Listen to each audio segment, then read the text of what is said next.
Hey Troy. Hey, how's it going? Good. How you doing? Good, good. All Thanks for good. taking the time today. Of course, of course. Thanks for having me. Yeah. At first I reached out. I just wanted to have a conversation with you. I saw that you were really early investing in Tesla, and then in one of the comments I saw that you were early in Bitcoin as well. And I just wanted to hear a little bit of a story behind that. And then I figured, you know what, some people might be interested in listening, so we might as well record it as well. Yeah, sure. Happy to. Um, yeah, I mean, it's funny, like I make some interesting investments like, as far as like stocks or crypto, whatever it may be. Um, I subscribe to go with the guts philosophy, which I know isn't always the best. But I stick to really what I know and I go for my gut. So like like Tesla, I've read Elon's biography many times. I know his background. I really believed in him as an individual of how driven he is and what he can actually do. And then the companies he was creating, like outside of just Tesla, like I'm a big fan of SpaceX as well, Hmm. and all the companies that he's creating, and how he's effectively reinventing these industries from the ground up. And it's something I've always respected. So it's something that I really strongly believe that there's a future here. So Tesla, that one in particular, I love the fact he's making this battery company. He's trying to flipping the the auto industry on its head a bit, um, going to, like full on electric. And it's funny, like I was so passionate about it that I actually convinced my parents to invest as well. Unfortunately, they panicked and sold at 120, but at least they made some money. But they did buy at the same time as me, around $60. So so that was an easy decision for me to get in that. Same thing with like Facebook, as I like currently own a marketing agency. I've always grown brands from on social media. So Facebook, there's no close competitor really to Facebook from a data and ad platform perspective. So that seemed like a no-brainer as well. So I was an early investor in Facebook when it IPO'd. Same with Shopify, like another like a stock that I've been very bullish on. Solely for the fact that all of our clients use it. I've been doing e-commerce for a while now, and there's just no close competitor that really makes what that makes. So that's kind of like a theme was like for my investing like thesis, just like stick to what you know and what you think has a good, effectively like a moat around the industry that no one else can come close to, and that have good growth potential. I do invest in some companies that I just personally really am fans of them. I don't really know why I do this. I invest in like Twitter. I never thought I'd be rich off Twitter stock. I just personally love the platform. So I just wanted, that was my own version of kind of supporting the platform, is buying stock, but I never thought I'd make money on it. Hmm. Um, and like crypto is interesting because when I first heard about crypto, like Bitcoin in like 2011, I heard about all these stories about how like I have friends that like they're from Europe that had money in accounts that literally were taken by the government, in Cyprus and other countries. And to me, that was kind of scary that if the government can come in and just kind of take your money out of nowhere, and there must be a more secure way than holding cash under your mattress, whatever some people do. Right. Um, at the same time, I was being approached by companies that were looking to send money internationally to people. Like, if you're earning money in America, you want to send money back to your home country. There's like Western Union, there's some other alternatives. So Bitcoin all came out at the same time. And it was like very serendipitous that I was hearing all this. And the fact to owning your money without having to do like cash, and being able to send money internationally with ease, it became pretty compelling. And at the time, Bitcoin was about $30, and I figured why not? It's pretty low risk. Most people don't realize buying Bitcoin at the time isn't as easy as it is now. As you can't just go on Coinbase and add your bank account or a credit card potentially and charge it. I was literally had to take money from the ATM or the bank, go to CVS, to Western Union, send cash to Japan to a company called MTGOX, and cross my fingers that it got there. And that's how I used to buy Bitcoin. And what other people don't realize is MTGOX was the biggest crypto exchange until it was shut down. But MTGOX stands for Magic the Gathering Online Exchange, which is a card game, and that's where the platform started as, is selling the cards from Magic the Gathering. That eventually became a multi-billion-dollar crypto exchange, which is just wild to think about. So I was buying it back in the early days, and I was just holding on to it. I saw it started to go up. I day traded a little bit back then just because it was interesting, because it was very predictable. I know, like, at every afternoon it would dip, and by 5 o'clock it would come back and go higher. It was very predictable back in 2012. But I never really sold the sake of selling. I just did day trade to get more every now and then. But and then it just dropped, and then of course it dropped, but I never really sold after that. I've had experiences losing Bitcoin where I erased it off of I erased 100 Bitcoin off my computer once. That was painful, especially when it hit 20,000, thinking about that. Yeah, I was going to say that's worth about $1 million today. That's not a great feeling, probably. No, sir. Was not great. My ex's dad needed a new computer. I didn't think much of it. I had an iMac laying around, so I just cleared it off, forgetting I had 100 Bitcoin on it. But yeah, no, for a while I had like a bunch of Bitcoin spread across different computers and flash drives, so I didn't really think much of it. I consolidated, of course, after all that. But it's been interesting to see where that goes. I still haven't sold, kind of waiting out to see what happens. It's been on a nice ride recently, but who knows where it's going to go. No immediate rush to sell. I still think it has a lot of potential, and I think that the ease of buying and trading is just getting better and better year over year. So as more people enter the market and are more familiar with crypto in general, I think it will help rise the prices. So I'm pretty bullish there still. But yeah, I mean, that's my high level investing on these stocks and what I've done. I've also done like random stocks here and there, like LAKE, which is hazmat suit company, APT, and all these interesting companies that I made money from during when there was an Ebola scare a few years ago. I noticed these stocks started shooting up, so I invested in them and made some money there. And early days of when COVID was hitting America, it reminded me of the Ebola scare back, 5-6 years ago. And I just bought the same stocks, and the same stocks went from $5 to 22 plus.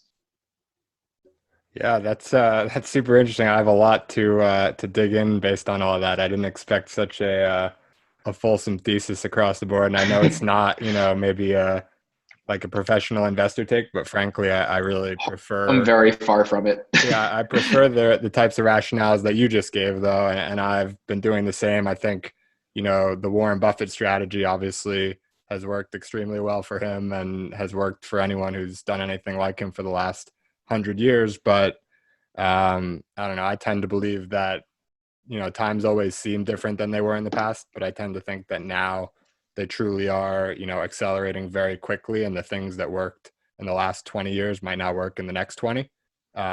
So, some of the things you mentioned, like betting on leaders that you believe in, just looking for small trends and not focusing on, diversifying as much as you can in the market, but picking the things that and investing, like you mentioned, Facebook and Shopify, you're working in and around them all day, every day. Chances are you understand them better than, the random guy on the street who's reading their research reports as well as 25 others every day. So I think there's definitely a lot to be taken from all that. I mean, I sympathize. It's also the brand overall, like being in the space, I can understand like the brand sentiment between I know Facebook had like obviously a lot of negative sentiment lately, but weighing that sentiment like that the investors are making versus what I've seen actually in the technology side and like the moat they have around and how people really can't compete with them. Sorry, I didn't mean to cut you off, but that's kind of the other part to it as well. Yeah, no, that definitely makes sense. And I was just going to say, I sympathize with convincing your parents when you truly believe in an investment. I just got my dad to invest in Bitcoin earlier this year. So so far it's paying off a little bit, but I think like you, we've got a ways to go there. Man, I mean, when I was, I don't know, when I was in middle school maybe or high school, I remember, but Google was IPOing. And I remember I literally told my parents, whatever you have saved for me for college, put into the Google IPO, please. And they wouldn't listen, of course. But that would have been after that I told you so moment is when I kind of used that to get them to buy into Tesla for themselves. But yeah, no, it's I'm happy that you got your parents to buy in, especially something that you're really passionate and really believe in. Yeah, I think sometimes, with like the Google story you just told, it pays off in ways you wouldn't know, and then you got them in on Tesla and maybe Bitcoin, and it'll pay off tenfold. For me, that was Tesla. I bought pretty early, not quite as early as you, but I was kind of trading it for years, and then was holding on to conviction, and it kind of floated between 180 and low 200s, and it might have escaped that range a little bit, but ended up in that range for the better part of like 6 or 7 years, surprisingly. And so just about a year ago, I bought it when it was down. I think the lowest it went was like 180. I bought a bunch at low 200s, and I was a little bit down on my position, so I wanted to like break even and sell, take some of the load off once I broke even, and then hold some long term. Hmm. But I just didn't have the stones when it went up. It went up to like 350 overnight, and I made 50%. And I quit my job at the time, so sold a lot of it off, and definitely am kicking myself in the butt. But now I'm Yeah, kind of you, taking you that. made money. Yeah, and I'm taking that, and, That's all and that I'm matters. saying now we got to hold Bitcoin. We can't make the same mistake twice. Exactly. I mean, there's I mean, I have my friends make fun of me that like I have good picks and I don't sell quick enough. Um, so I mean, they were giving me crap for a while with Netflix. I bought Netflix before it split years ago, and I'm still holding it. And they keep telling me to sell it, but I think it still has a ways to go. Snapchat is one everyone makes fun of me for, is because I invested before when Facebook, when they said they're investing $1 billion in R&D. Mhm. I was like, all right, it's a growing platform. It has good Gen Z component to it. I think it could do well. And then it turns out they invested $1 billion into their camera or their lenses, which was a big flop. Mhm. So that probably wasn't the best buy. But yeah, I mean, it's you never know. But I'm not the best at picking when to sell. I just know I can be pretty decent at picking the right stocks, just not when to sell them. Yeah, and if you know when to buy, it's less of a problem. So it sounds like you've True. done pretty well overall. I guess one question to ask would be, you know, I found Bitcoin, like, for some people it's still considered early in terms of, the scale that it has potential for. Tesla is obviously not early anymore, but you could have considered it so just a year ago when it was 6 or 7 times less the price of what it is today. But you're finding these things extremely early. Bitcoin at $30, Tesla at $60. What do you think? I mean, there's one thing to be said for the identification of these things once you see them and try to understand them. And you read the Elon Musk book, so you might have had an eye on that. But do you think there's anything that you do, like, or your way of life, that leads to the discovery of these things, or it's all just somewhat serendipitous? I mean, I'm not a financial advisor, not no degree in finance at all. So it's again just going off gut. Yeah, all Um, the necessary disclaimers. yeah. So I mean, I don't really invest like a lot of people like they'll see like, oh my God, Apple's like the new iPhone's coming out, Apple must is gonna take off, or everyone's talking about Zoom right now. I gotta invest. Like I try not to give into the hype. I try to just to look into stocks that I really understand the business behind them, that I can actually understand, like if I think there has a good trajectory and forward growth. Like I invested in like Uber is a stock that I bought into. Pretty break even on it now, but I think it has good long term potential. I like their acquisition of Postmates. I obviously bought stock before that, but I like their acquisition of Postmates. I like the direction they're going in. Hmm. Obviously, COVID put a damper into a lot of the things they're doing and the usage of Uber in general, outside of Uber Eats. But so like that's a company that like I think I look at long term, and that's I try to stick to companies that I really understand. I don't try to buy companies like mining companies that sure they make a lot of money, but I have no idea what factors would go into them going under or the value of the whatever they're mining losing value. So like I don't try to follow those kind of trends or anything that outside of my wheelhouse. So like I couldn't like I said, a lot of the stuff I do is on gut feeling, and I don't feel like I can get a confident gut feeling or sentiment around an industry I don't understand. Right. When you think of Uber, just out of curiosity, because um, I've never invested. I thought about investing, but I actually thought about it a lot as a company when investing in Tesla about a year ago, because at the time it was valued. I don't remember exactly what the comparison was, but I think it might have been twice as much as Tesla in terms of its market cap at that time. And I was thinking, I personally think Uber they're doing a lot better than Lyft in that they're converting to this food delivery business, especially with COVID. Like, who knows how long it's going to take to come out of all this. And the food delivery certainly seems like it'll just continue to grow. What I'm concerned with Uber is the autonomous driving transition, and some people think that's still a long ways out.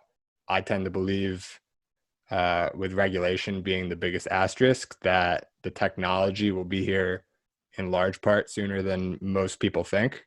And I don't see Uber winning that battle, so that's why I'm not in that. And then I thought about Tesla, where Elon Musk, he tends to be optimistic with his deadlines, but he's been saying for a couple of years now that this autonomous robo fleet of Teslas, where people can turn on their cars to basically go out and serve as an Uber, um, hypothetically almost 24/7 with when charging needs on top of that. I looked at that and I was like, all right, set a probability on this actually happening, not next year, but in the next 3 years or something like that. And then you look at a company like Uber, which this would theoretically pretty much wash out overnight. From my view, if the cars are safer and everything like that, that was part of my thesis. I had a lot of different things that I was focused on with Tesla, and ultimately just going with my gut, like you said. But has that been something that's entered your mind at all in terms of like the autonomous transition? Yeah, I mean that's a really fair point. And I do think it's further away than kind of Tesla and Uber are kind of alleging to be. Um, like driverless technology is getting really great. Obviously, like Tesla has in the cars, like a lot of BMW, a lot of other cars are starting to add it in. It's becoming more the norm.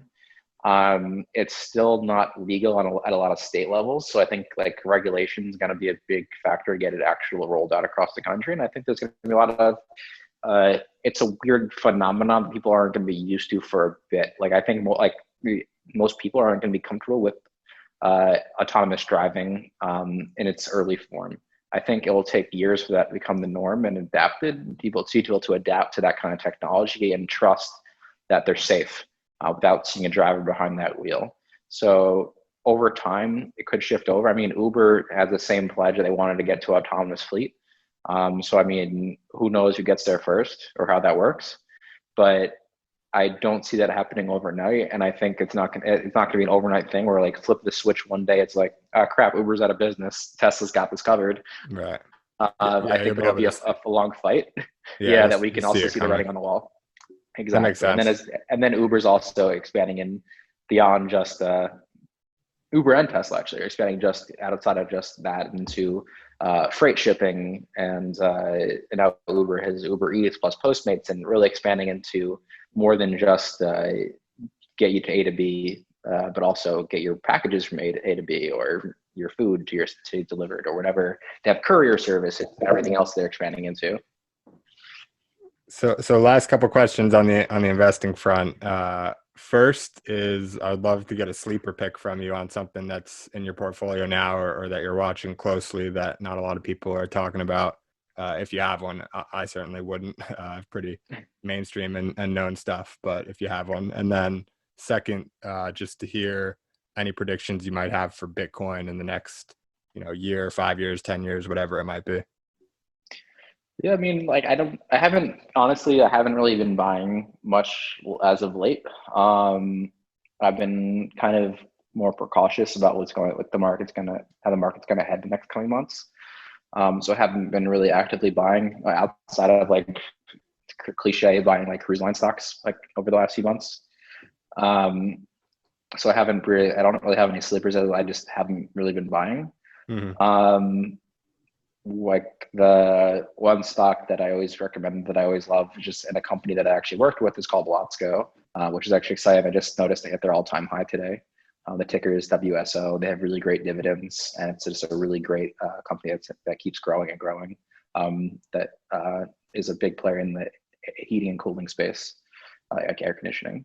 And what was the second part of the question? Sorry. Well, that was a good sleeper pick in the first one. But I never heard of that company, but worth a look. And I'll probably stay away because they've always gone over their dividends go up every quarter, and they've always been consistent. It's a great stock. Yeah, it's one of those things where, like you said, you get it and you work there and you know it well. And for me, it's just like might be too hard to do that, but certainly worthwhile look. And maybe someone Yeah, who, give it a who look. listens to this will end up buying. And of course, all the disclaimers again. Of The course, of second course. question was, what do you think for Bitcoin? Any predictions for the next, near term or long term? Um, Honestly, I hate speculating on Bitcoin myself because I've done it so many times that I've never been right. So for just saying, just hold. It's like the only advice I always give. I mean, you see like well-known investors say that Bitcoin's going to hit 200,000 or anything crazy. I don't really do that. I don't like to. I see crazy stories of people mortgaging their homes to buy Bitcoin, and that's just my nightmare scenario, giving that kind of advice.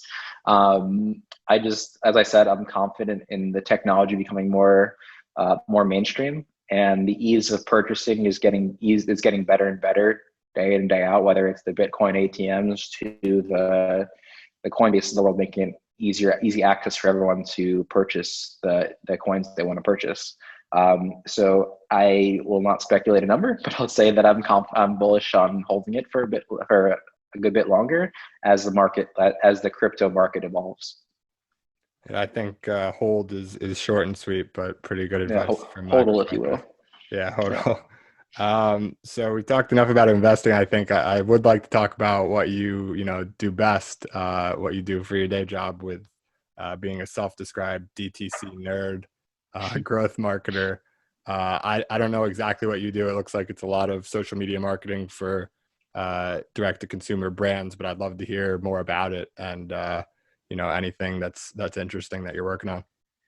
Yeah, we so I'm a co-founder. I built a lot of random companies over the years and never really liked my agency experience.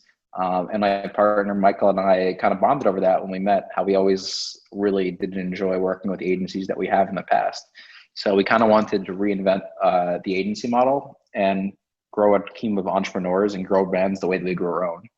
So we made our kind of, as cliche as it sounds, like the anti-agency of just a team of really smart marketers and founders and growing brands in a strategic way rather than just spending media dollars. Really understanding the business, understanding inventory levels, understanding growth potential and healthy scale, and growing businesses from management of the advertisement side to help them optimize their website as well. So I work with a lot of really cool brands we see come out. We help launch like Moonpod, for example, which is like a viral beanbag you might have seen on Facebook and Instagram. They helped with their Kickstarter as well as their launch and running all their advertisements. Work with really cool DTC wearable companies like Pavlok, which you might have seen on Shark Tank, which is actually, I think, the only time I've ever seen Kevin O'Leary curse someone off to leave the set, which is pretty funny. But it's like a bracelet you wear that shocks yourself out of bad habits. So we work with a lot of really interesting companies, and it's really fun. We get approached by really out of the box, crazy ideas every day, and it's exciting to help these brands go from an idea to being a household name. I might have to look into that shock company you mentioned. What was the name of it? Pavlok, Yeah, I gotta Paplok. I gotta stop cracking my neck. It's killing my back. See, if only But you had someone to shock you to stop doing it. yeah, exactly. Um, It's a little bit sadistic maybe, but it could work. it works. It's interesting. I used it for waking up because I'm terrible at waking up in the morning. So a good zap in the morning is a good way to get you out of bed pretty dang quick. Also for biting my nails, like it's a really smart product.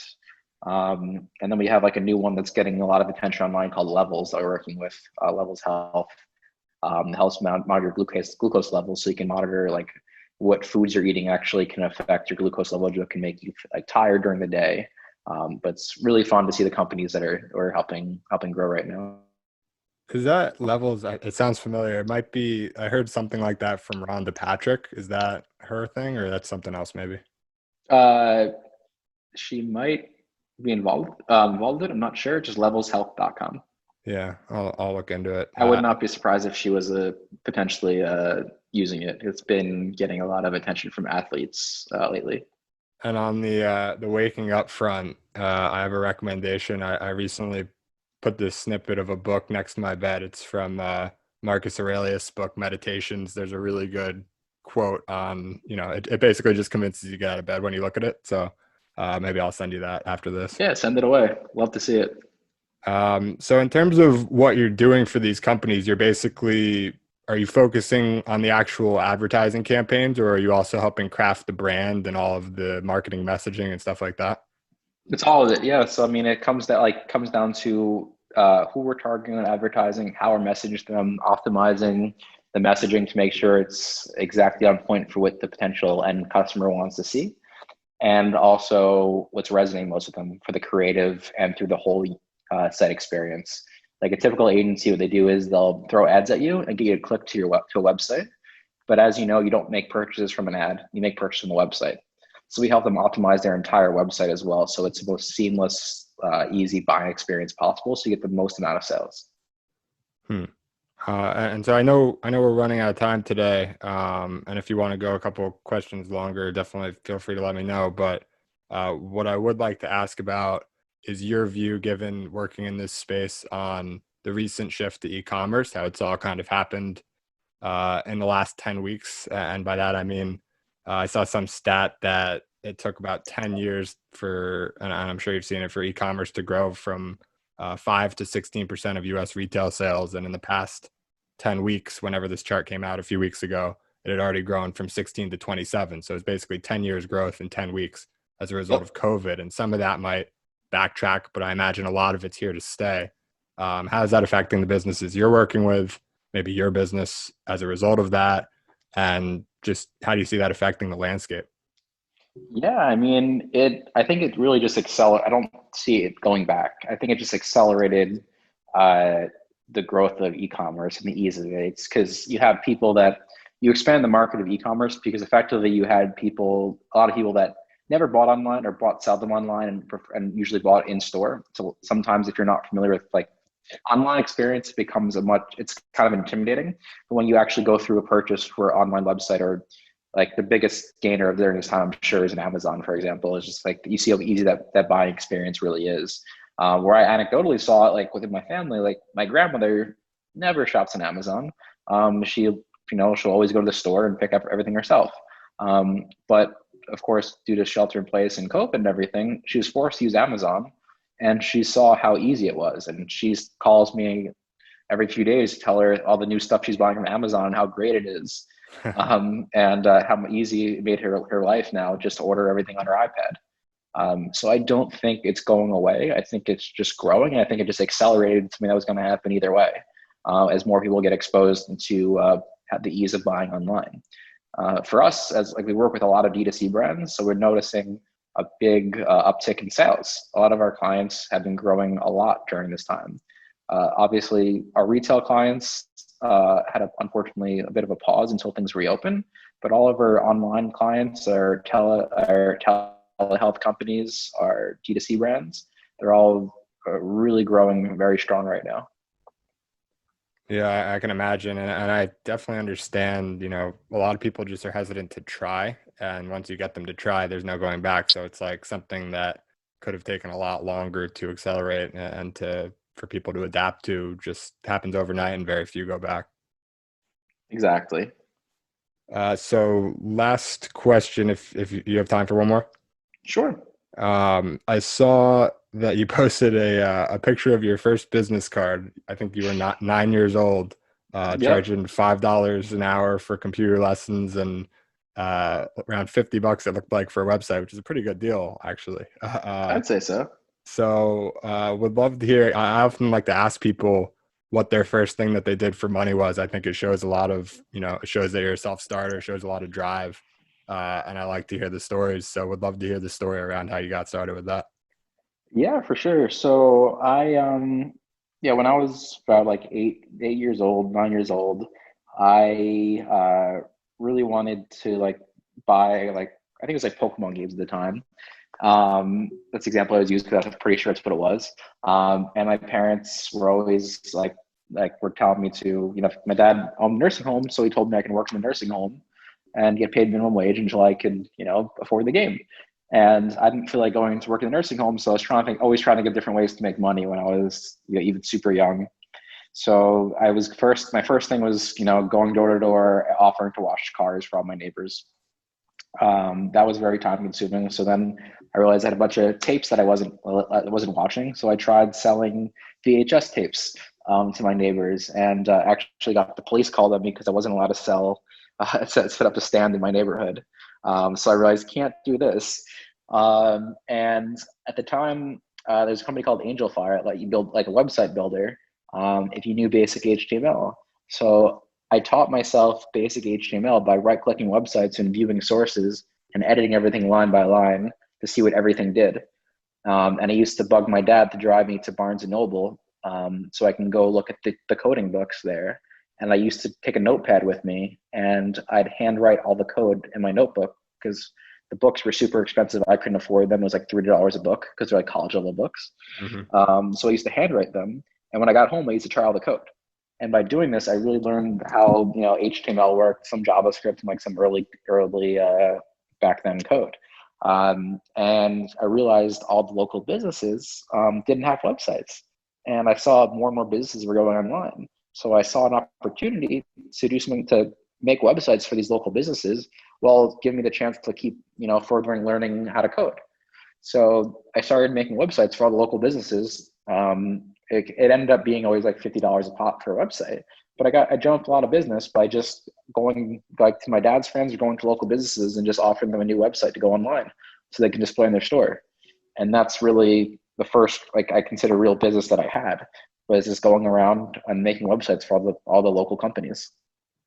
That's an awesome story. I definitely feel a little silly now. It's probably doing lemonade stands and shoveling driveways for my Pokemon cards, but that's a better business, it sounds like, on your end. Yeah, I mean, I definitely, it was interesting. I definitely really enjoyed it. It was pretty fun for me. So I never really felt like I was working. That's the goal. Exactly. So I appreciate all the time today, Troy. I want to give you the last word before wrapping this up. So if there's anything else that you want to say or close with, some people will be listening. So, again, appreciate the time, and hope to talk again soon. Yeah, definitely. And first of all, thanks for having me. Really appreciate it. As I said earlier, for my investing, I mean, take everything with a grain of salt. Not a professional investor, had no degree in finance. I just know the industry that I'm in, and I trust my gut on the sentiment I'm seeing around it for the investments I do. But yeah, I mean, if I could ever be helpful to anyone, or if anyone needs any advice or anything that I can lend my 2 cents on, always happy to help anyone. If you want to reach me on Twitter, just at YO, or on Instagram, just my name at Troy, TROY. All right. We've got the pretty cool handles at Yo and at Troy. All right. Thanks again, Troy. All right, thank you for having me.